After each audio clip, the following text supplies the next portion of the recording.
of Yahweh, or better known as Jehovah, the great creator God who loves us. I wish to start by speaking about words.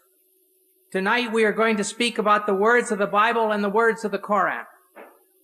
The scholars of modern linguistics tell us a word, a phrase, or sentence means what it meant to the speaker and the person or crowd of people listening. In the case of the Koran, what it meant to Muhammad and those listening to him. In the case of the Bible, what it meant to Moses or Jesus or those listening to them.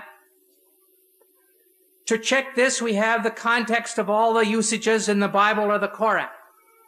In addition, there is the poetry and letters of that century.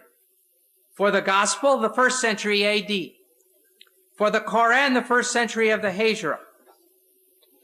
If we are going to follow the truth, we may not make up new meanings. If we are seriously after truth, there are no permissible lies. Here is an example of what I am talking about. You can have the first slide here.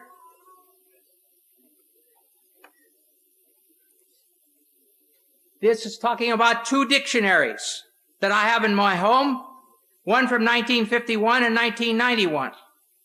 In these 2 dictionaries, the first meaning, pig, a young swine of either sex, is the same. The second meaning, any swine or hog, any wild or domestic swine, it's the same. Third, the flesh of swine, pork, is the same. Then the meaning, a person or animal of piggish habits, it's the same. A person who is gluttonous. And down here, pouring metal into a pig for pig iron is the same. But over here is a new meaning. A police officer. They call police officers pigs. All right, the question is, in the Torah, it says you can't eat pigs. Well, can I turn around and say, oh yes, that means police officers, you can't eat police officers? Of course not. In the Koran, Allah says can't eat pigs. Can I translate it, can't eat police officers? No. It's wrong. It would be stupid.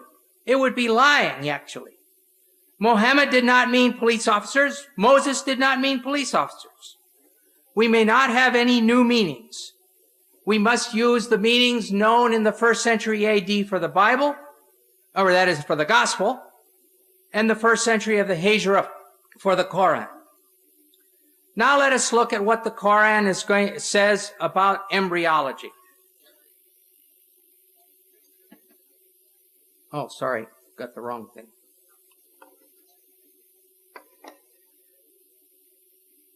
It has been said that the idea of the embryo developing through stages is a modern one, and that the Koran is anticipating modern embryology by depicting differing stages. In a pamphlet entitled Highlights of Human Embryology by Keith Moore, Dr. Moore claims the realization that the embryo develops in stages in the uterus was not discussed or illustrated until the 15th century. We will weigh this claim by considering the meaning of the Arabic words used by the Koran, and secondly, by examining the historical situation leading up to and surrounding the Koran. We will start by looking at the main words using the word alaka, main verses.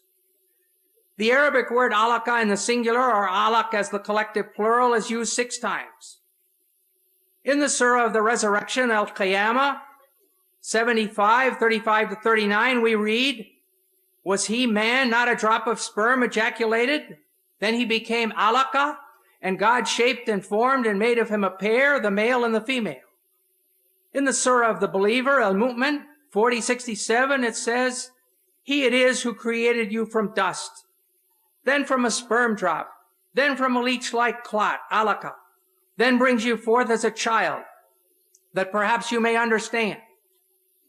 In the Surah of the Pilgrimage, Al-Hajj 22:5, it says, O mankind, if you have doubt about the resurrection, consider that we have created you from dust, then from a drop of seed, then from a clot, alaka, then from a little lump of flesh, shapely and shapeless. And finally, the fullest treatment is in the Surah of the Believers, Al-Mu'minun, 23:12 to 14, which reads, verily, We created man from a product of wet earth, then placed him as a drop of seed in a safe lodging. Then we fashioned the drop of clot, alaka, and of the clot we fashioned a lump, and of the lump we fashioned bones, and we clothed the bones with meat. Then we produced it as another creation. And here you have the stages according to the Quran. Nutfa, sperm. Alaka, clot. Mudagha, piece of meat. Adam, bones. And the fifth stage, dressing the bones with muscles. Over the last 100+ years, this word alaka has been translated as follows. There's 10 translations here. I'm not going to read them all.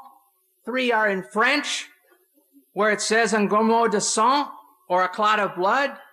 5 versions are English, where it's either clot or leech-like clot.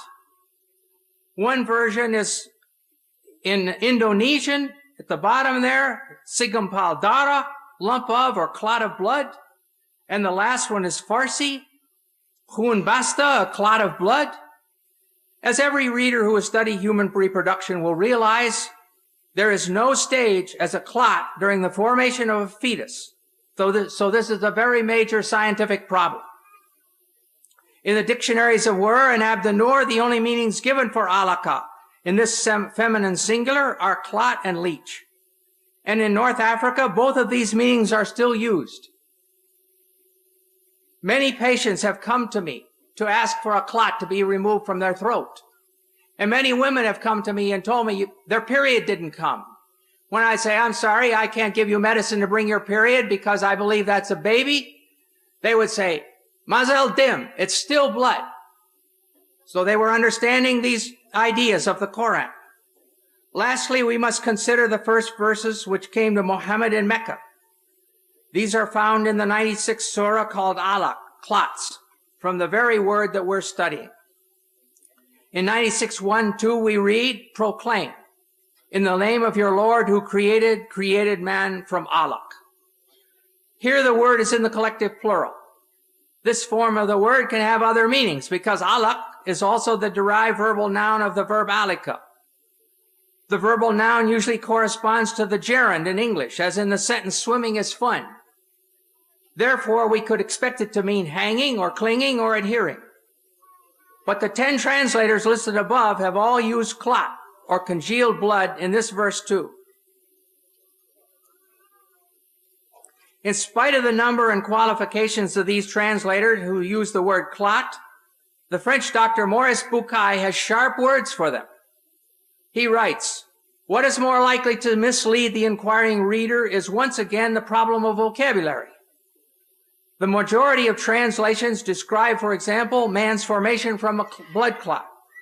A statement of this kind is totally unacceptable to scientists specializing in the field.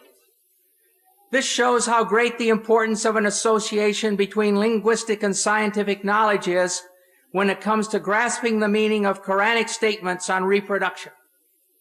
Put in other words, Bucaille is saying